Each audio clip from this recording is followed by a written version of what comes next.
कैसे हैं आप सब लोग। Welcome to my channel students. आज के इस इम्पॉर्टेंट सेशन में हम लोग डिस्कस करने वाले हैं Rajasthan public examination prevention of unfair means act 1992। Students, ये वाला जो आज का सेशन है, ये सेशन कंप्लीट एक वन शॉट लेक्चर होने वाला है। एंड इस एक वन शॉट लेक्चर के अंदर हम कंप्लीट बेयर एक्ट को स्टडी करने वाले हैं। मींस एक ही सेशन के अंदर हम कंप्लीट सब्जेक्ट को स्टडी करेंगे। ठीक है। सो चलिए शुरू करते हैं आज का ये इम्पॉर्टेंट सेशन। मेरा नाम है पंकज, तो चलिए शुरू करेंगे। सो स्टूडेंट्स, हम लोग डिस्कस कर रहे हैं the Rajasthan public examinations prevention of unfair means act 1992। Students, ये वाला जो एक्ट है हमारा, ये एक्ट है आपका एक्ट नंबर 27 ऑफ 1992। 1992 में एक्ट नंबर 27 था हमारा ये। एंड इसको गवर्नर के द्वारा असेंट मिला गया 8 ऑफ नवंबर 1992। ये वाला जो लेगिस्लेशन है हमारा, the Rajasthan public examination prevention of unfair means, ये एक्चुअली बनाया क्यों गया था? इस कंप्लीट सब्जेक्ट का, इस कंप्लीट लेगिस्लेशन का जो मेन ऑब्जेक्टिव है वो है आपका to prevent the leakage of the question papers and use of unfair means at public examinations, and to provide for matters connected therewith and incidental thereto. Basically public examinations जो conduct करवाती है हमारी state government, right, Rajasthan के अंदर, उस public examinations के अंदर कहीं क्वेश्चन पेपर का लीकेज ना हो। सेकंड, कोई भी अनफेयर मीन्स उसके अंदर प्रैक्टिस ना करी गई हो एग्जामिनेशंस के अंदर, राइट। उन चीज़ों को प्रिवेंट करने के लिए, उन चीज़ों को रोकने के लिए यहाँ पर ये एक नया लेगिस्लेशन बनाया गया था 1992 में, जिसका नाम था the Rajasthan public examination prevention of unfair means act 1992। ये लेगिस्लेशन आपका रिपब्लिक ऑफ इंडिया के 43rd ईयर में राजस्थान स्टेट लेगिस्लेचर ने इसको पास किया था। ठीक है। ये बहुत ही एक छोटा सा एक माइनर लॉ है। इसके अंदर सेक्शंस बहुत ही कम होने वाले हैं। ठीक है। तो चलिए स्टार्ट करेंगे सेक्शन नंबर 1। सेक्शन नंबर 1 बात करता है आपका short title extent and commencement के बारे में। सो इसका जो फर्स्ट क्लॉज है वो बात करता है this act may be called the Rajasthan public examination prevention of unfair means act 1992। इसका जो शॉर्ट टाइटल है वो है हमारा the Rajasthan public examination prevention of unfair means act 1992। ये वाला जो लेगिस्लेशन है हमारा, ये एक्सटेंड होता है complete whole of state of Rajasthan.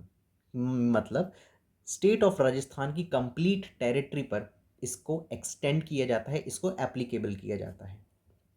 Next है आपका it shall come into force at once.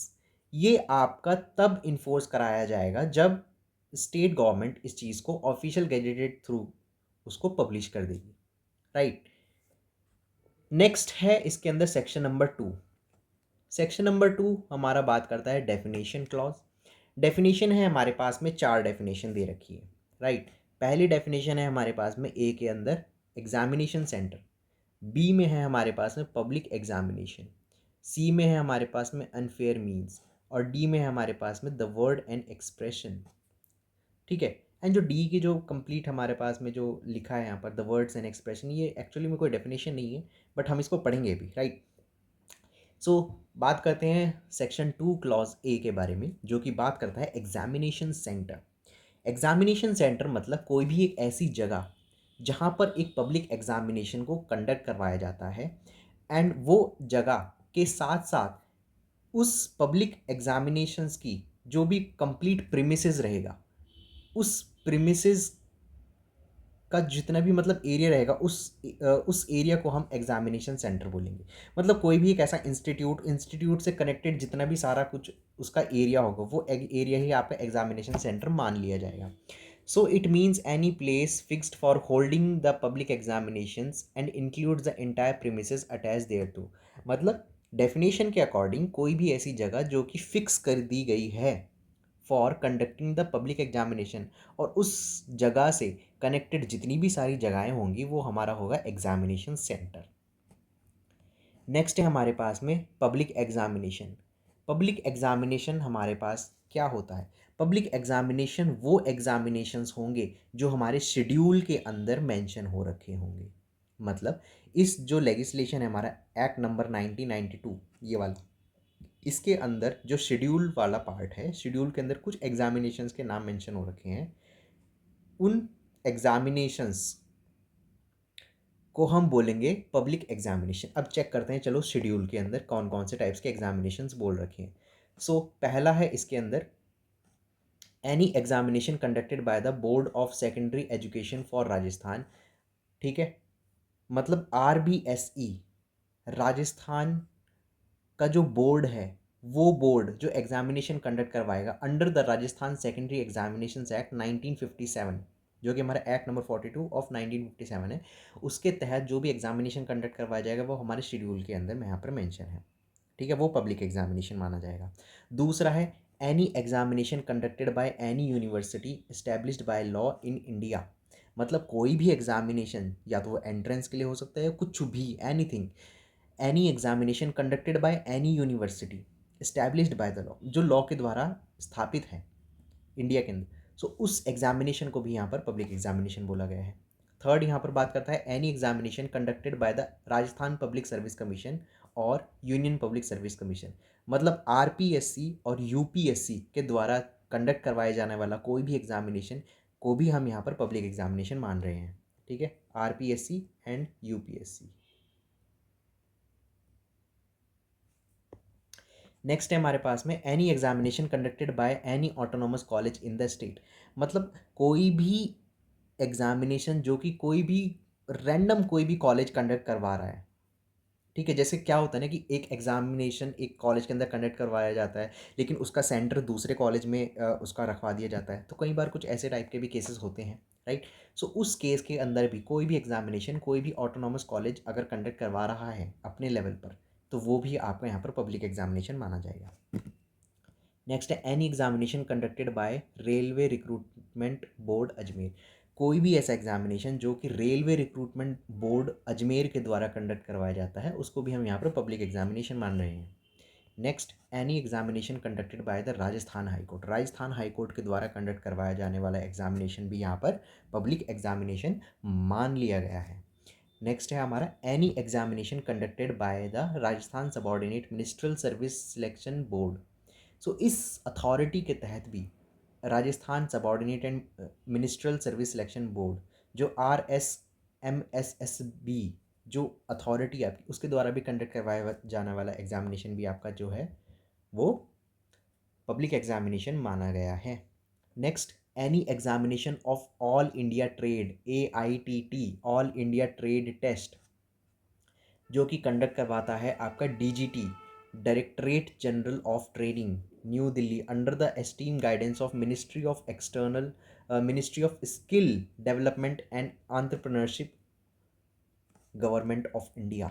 जो आपका AITT वाला एग्जामिनेशन है, वो एग्जामिनेशन जो कि कंडक्टिंग बॉडी होती है DGT directorate general of training under the ministry of skill development and entrepreneurship government of India. वो एग्जामिनेशन भी आपका यहाँ पर क्या होगा, पब्लिक एग्जामिनेशन मान लिया जाएगा। राइट, आई होप आपको पब्लिक एग्जामिनेशन की डेफिनेशन यहाँ पर क्लियर हो गई। नेक्स्ट अब हम चलेंगे अनफेयर मीन्स। अनफेयर मीन्स यहाँ पर बात करता है in relation to an examination while answering question in public examination. Unfair means का मतलब होता है कि कोई भी चीज़ जो की जा रही है एग्जामिनेशन के रिलेटेड, जहाँ पर क्वेश्चंस के आंसरिंग बताए जा रहे हैं बच्चों को, या फिर means unauthorised help from any person, कोई भी अनऑथराइज्ड पर्सन से यहाँ पर मदद ली जा रही है, या फिर कोई भी मटेरियल रिटर्न फॉर्मेट में हो, रिकॉर्डेड हो या प्रिंटेड हो, उसका इस्तेमाल किया जा रहा है, या फिर whatsoever or the use of any unauthorised telephone, या फिर कोई भी अनऑथराइज्ड टेलीफोनिक तरीके से वायरलेस, जैसे कि हेडफोन है ना, ईयरपीस जो होते हैं आपके, और इलेक्ट्रॉनिक और अदर इंस्ट्रूमेंट और गैजेट, किसी भी गैजेट इंस्ट्रूमेंट इलेक्ट्रॉनिक वायरलेस और टेलीफोन जैसी चीज़ों से भी यहाँ पर अगर हेल्प ली जाती है तो वो यहाँ पर आपके अनफेयर मीन्स के अंदर काउंट होगा, राइट। नेक्स्ट है आपका the words and expression. So the words and expression यहाँ पर एक्चुअली बात करता है कि अगर ये वर्ड्स एंड एक्सप्रेशन जो यहाँ पर यूज़ किए गए हैं इस कंप्लीट लेगिस्लेशन के अंदर, और अगर वो कहीं भी डिफाइन नहीं हो रखे हैं, ठीक है, बट अगर सेम वर्ड आपका डिफाइन हो रखा है आपका इंडियन पीनल कोड 1860 के अंदर, जो एक्ट नंबर 45 था हमारा, वो पुराना वाला आईपीसी, सो उसका मीनिंग भी उसका एग्जैक्ट सेम रहेगा। बट आज की डेट में हमारे पास में क्या है, आज की डेट में हमारे पास में है भारतीय न्याय संहिता। सो यस, भारतीय न्याय संहिता के अंदर जो भी हमारे डेफिनेशंस वहाँ पर लिखी हुई हैं, उन डेफिनेशंस के अंदर वहाँ पर उस वर्ड का मीनिंग हम लोग बराबर ही माना जाएगा, राइट। नेक्स्ट सेक्शन है स्टूडेंट्स हमारे पास में prohibition of use of unfair means. Yes, कोई भी अनफेयर मीन्स का इस्तेमाल किया जाना है इन द पब्लिक एग्जामिनेशन, यहाँ पर उसको आप नहीं कर सकते हैं, ठीक है। So no person shall use unfair means at any public examinations, right. चलिए आगे बढ़ते हैं सेक्शन नंबर 4 की तरफ। सेक्शन नंबर 4 आपका बात करता है अनऑथराइज्ड पोजेशन और डिस्क्लोजर ऑफ क्वेश्चन पेपर। मतलब कोई भी इंसान अनऑथराइज्ड तरीके से अपने पास में क्वेश्चन पेपर रखता है, उसकी पोजीशन अपने पास में रखता है, क्वेश्चन पेपर रखता है, या फिर क्वेश्चन पेपर को डिस्क्लोज कर देता है, फ़ोटो खींच लेता है, उसको लीक कर देता है वगैरह वगैरह, राइट। सो उसके लिए बेसिकली यहाँ पर क्या क्राइटेरियाज हैं उसको हम स्टडी करेंगे। सो सबसे पहले तो यहाँ पर बोला गया है कि no person who is not lawfully authorised or permitted by virtue of his duties to do shall before the time fixed for the distribution of the question paper to examination at the public examining at the public examination। सो यहाँ पर basically बात करता है कि कोई भी इंसान जो कि लॉफुली ऑथराइज्ड नहीं है, परमिटेड नहीं है कि वो अपनी ड्यूटी को करे, वो ड्यूटी जहाँ पर वो अनऑथराइज्ड तरीके से क्वेश्चन पेपर को अपने पास में रखता है या फिर अनऑथराइज तरीके से उस क्वेश्चन पेपर को डिस्क्लोज करने की कोशिश करता है before the time fixed for the distribution of the question paper. जब वो एग्जैक्ट जिस डेट को आपका एग्जाम कंडक्ट होने वाला था उससे पहले अगर वो ये सारी चीज़ें करता है, कौन कौन सी, पहला यहाँ पर बोला गया है procure or attempt to procure or possess such question paper of any question paper or copy. यहाँ पर बेसिकली बात करता है कि या तो वो उस क्वेश्चन पेपर को अपने पास में कंप्लीट तरीके से रख ले या फिर उसको रखने की कोशिश करे, attempt to procure or poses अपने पास में, राइट। तो या तो कंप्लीट पेपर को या फिर कंप्लीट क्वेश्चन पेपर के किसी भी पोर्शन को, मतलब एक दो पेज ऐसे चुरा लिए या फिर उसको फोटो स्टेट कर ली, कॉपी कर लिया या फ़ोटो खींच लिया, डिजिटल उसका कॉपी बना लिया, राइट। तो वो ये नहीं कर सकता। दूसरा है हमारा impart or offers to impart information which he knows has reasons to believe to be related to or derived from or to have a bearing upon such question paper। So basically यहाँ पर बात करता है कि अगर वो question paper से related कोई भी उसके अंदर कोई भी लिखा हुआ क्वेश्चन या फिर मतलब कोई भी ऐसा पार्ट, ठीक है, जिसको क्वेश्चन पेपर की कोई भी इंफॉर्मेशन जिससे पता लगती हो कि हाँ भाई ये सारी चीज़ें उसके अंदर इंक्लूडेड हैं, सो अगर वो ये सारी चीज़ों को अनऑथराइज तरीके से अपने पास में रखता है या डिस्क्लोज करने की कोशिश करता है तो यस वो सेक्शन नंबर 4 के अंदर फॉल होगा, राइट। नेक्स्ट है हमारे पास में section number 5। Section number 5 section number 5 बात करता है prevention of leakage by person interested with examination work. मतलब एक इंसान जिसके विश्वास पे वो एग्जामिनेशन का सारा काम उसके ज़िम्मे सौंपा गया था एंड वही पर्सन आपका क्वेश्चन पेपर को लीक कर दे या एग्जामिनेशन से रिलेटेड जो भी सारी इन्फॉर्मेशन है उसको लीक कर दे, सो उसको रोका जाना चाहिए, ठीक है। So prevention of leakage by a person interested with the examination work, यहाँ पर कहता है no person who is interested with the examination with interested with any work pertaining to the public examination shall except where he is permitted by virtue of his duties to do. कोई भी ऐसा इंसान जो कि जिसको विश्वास पे एक पब्लिक एग्जामिनेशन वर्क उसको सौंपा गया था तो वो उसको लीक नहीं कर सकता अनलेस एंड अनटिल, जब तक उसको परमिशन नहीं मिलती थ्रू द ऑफिशियल्स बॉडी, वो उसको लीक नहीं कर सकता डायरेक्टली तरीके से भी और इनडायरेक्टली तरीके से भी। एंड किसी भी ऐसे काम में वो अपने आप को इन्वॉल्व नहीं कर सकता डायरेक्टली और इनडायरेक्टली जहाँ पर उस क्वेश्चन पेपर से रिलेटेड, उस एग्जामिनेशन से रिलेटेड कोई भी इंफॉर्मेशन को लीक किया जाता है, right. directly or indirectly divulge or cause to be divulged or make known to any other person any information or part thereof which has been come to his knowledge by virtue of his work being so interested to him, right। Next अब हम बात करते हैं students section number 6 के बारे में। Section number 6 हमारा बात करता है पेनल्टी। यहाँ पर कुछ पनिशमेंट दे रखी है, राइट। अब सेक्शन नंबर 6 हमारा बताता है कि कोई भी ऐसा इंसान या तो कंट्रावीन करता है या फिर अटेम्प्ट टू कंट्रावीन करता है या फिर अबेटमेंट कर रहा है कि उसको कंट्रावीन करने हैं कुछ प्रोविजंस जो कि हमारे सेक्शन नंबर 3, सेक्शन नंबर 4 और सेक्शन नंबर 5, मतलब कोई भी ऐसा इंसान जो सेक्शन नंबर 3, सेक्शन नंबर 4 और सेक्शन नंबर 5 का उल्लंघन करता है, वायलेट करता है या फिर वायलेट करने की कोशिश करता है, अटेम्प्ट टू कंट्रावीन, या फिर abet the contravention of the provision, मतलब उसको सामने वाले किसी दूसरे इंसान को उकसाता है कि तुमको उस कंप्लीट लॉ को वायलेट कर दो। तो कौन कौन से लॉज थे वो? सेक्शन नंबर 3 हमारा बात करता है prohibition of use of unfair means के बारे में, एंड सेक्शन नंबर 4 हमारा बात करता है अनऑथराइज पोजीशन और डिस्क्लोजर ऑफ द गुड्स के बारे में।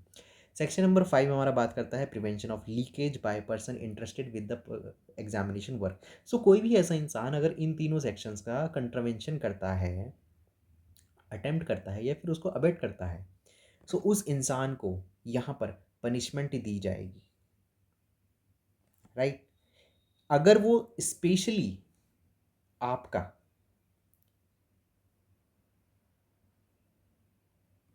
कंप्लीट इन तीनों सेक्शंस को वायलेट कर रहा है, सो उसको जो इम्प्रिजनमेंट ग्रांट होगा, इम्प्रिजमेंट फॉर अ टर्म जिसको एक्सटेंड किया जा सकता है कंप्लीट 3 साल के लिए, imprisonment for a term extendable up to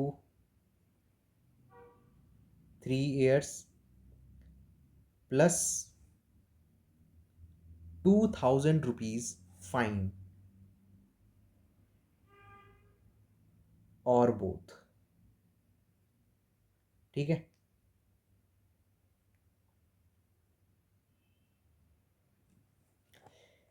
next अब हम बात करते हैं, चलो सेक्शन नंबर 7। सेक्शन नंबर 7 हमारा बताता है penalty for offence with preparation to cause hurt, right. So कौन सा ऐसा इंसान है जो कि इन सभी लॉज का उल्लंघन करेगा, बट अगर कोई भी ऐसा बंदा है जो कि किसी भी प्रोविजन का यहाँ पर वायलेट करता है, सेक्शन 3 का, 4 का, 5 का, ठीक है, जिसकी पनिशमेंट हमारे सेक्शन नंबर 6 के अंदर दी गई है। एंड सी, चलो एक एग्जांपल लेते हैं, ठीक है। वो सेक्शन नंबर 3, सेक्शन नंबर 4 और सेक्शन नंबर 5 का जो ऑफेंस है यहाँ पर, उसको वो करने के लिए जाता है, बट साथ ही साथ वो कुछ ऐसी अपनी तरफ से तैयारी भी लेकर के चले जाता है कि अगर मान लो कभी क्वेश्चन पेपर लेने में ऐसा कुछ हो गया या कुछ भी ऐसी XYZ चीज़ें अगर हमारे पास में सरकमस्टांसेस में आ जाती हैं, तो उसको हैंडल करने के लिए मैं अपने पास में कुछ गन्स, कुछ नाइफ, कुछ चाकू वगैरह या कुछ ऐसा आइटम अपने पास में अपनी सेफ्टी के लिए मैं रख लेता हूँ। एंड उस दौरान वो अगर सामने वाले इंसान की डेथ, उसका हार्ट, या फिर उसको असॉल्ट कर देता है या फिर उसको रॉन्गफुली रेस्ट्रेंड कर देता है, तो यहाँ पर वो इंसान फॉल होगा हमारे सेक्शन नंबर 7 के अंदर, एंड उसको फिर अकॉर्डिंगली उसको पनिशमेंट भी दी जाएगी। तो चलिए स्टडी करते हैं सेक्शन नंबर 7, जो कि बात करता है penalty for offence with preparation to cause hurt, मतलब हर्ट करने के लिए वो प्रॉपर एक पूरी प्रिपरेशन करके गया है बंदा, ठीक है। तो यहाँ पर बात करता है whoever commit an offense punishable under section 6 having made preparation for, मतलब कोई भी ऐसा इंसान जो कि सेक्शन नंबर 6 के लिए प्रिपरेशन करके गया है। एंड सेक्शन नंबर 6 किसके लिए बात करता था? कोई भी ऐसा बंदा जो सेक्शन नंबर 3, सेक्शन नंबर 4 और सेक्शन नंबर 5 को यहाँ पर कंट्रावीन करेगा, या फिर अटेम्प्ट टू कंट्रावीन करेगा, या फिर abet the contravention of the provision करेगा, राइट। सो कॉजिंग, वो डेथ कॉज कर देता है ऑफ एनी पर्सन, या फिर causing hurt to any person, या फिर असॉल्ट कर देता है, या फिर रॉन्गफुली रेस्ट्रेन कर देता है, तो उस इंसान को यहाँ पर पनिशमेंट दी जाएगी, इम्प्रिजमेंट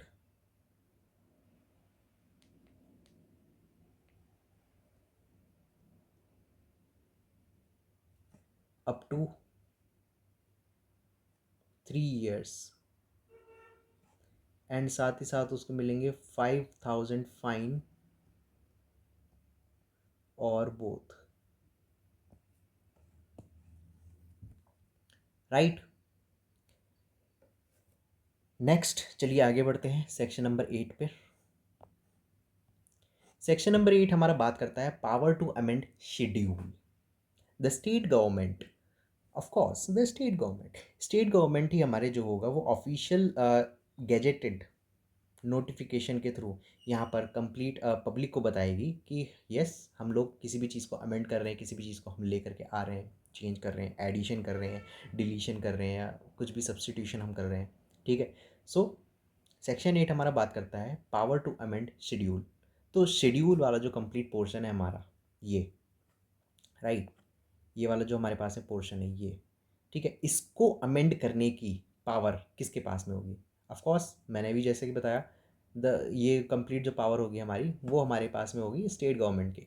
द स्टेट गवर्नमेंट में by notification in the official gazetted include in the schedule any other public examination, मतलब शेड्यूल के अंदर वो कोई भी पब्लिक एग्जामिनेशन को इंक्लूड भी कर सकता है अगर when which it consider necessary to apply the provision of this act, yes. और साथ ही साथ वो कोई भी ऐसा नेसेसरी प्रोविज़न भी बना सकता है जो कि इस एक्ट को सपोर्ट भी कर सकता है, और सारी वो चीज़ें जो भी शेड्यूल के अंदर एडिशन करेगा या डिलीशन करेगा या कोई भी अमेंडमेंट लेकर के आएगा, सो वो उसको ऑफिशियल गैजेट के अंदर उसको क्या करेगा? पब्लिश करेगा, right. And the schedule shall be deem to be have amended accordingly, ठीक है। So student, this is all about the complete session, right. So I hope you like the session. So ऐसे ही interesting sessions के लिए आप लोग मेरे इस कंप्लीट चैनल को विजिट कर सकते हैं। प्लेलिस्ट के अंदर बहुत सारी मैंने सब्जेक्ट्स की प्लेलिस्ट बना रखी है, एंड ऑलमोस्ट हमने सारे लॉ सब्जेक्ट्स को कवर कर रखा है। So do check the playlist, and मिलते रहेंगे अगले हमारे अपकमिंग सेशंस में। तब तक के लिए take care, good bye and see you all.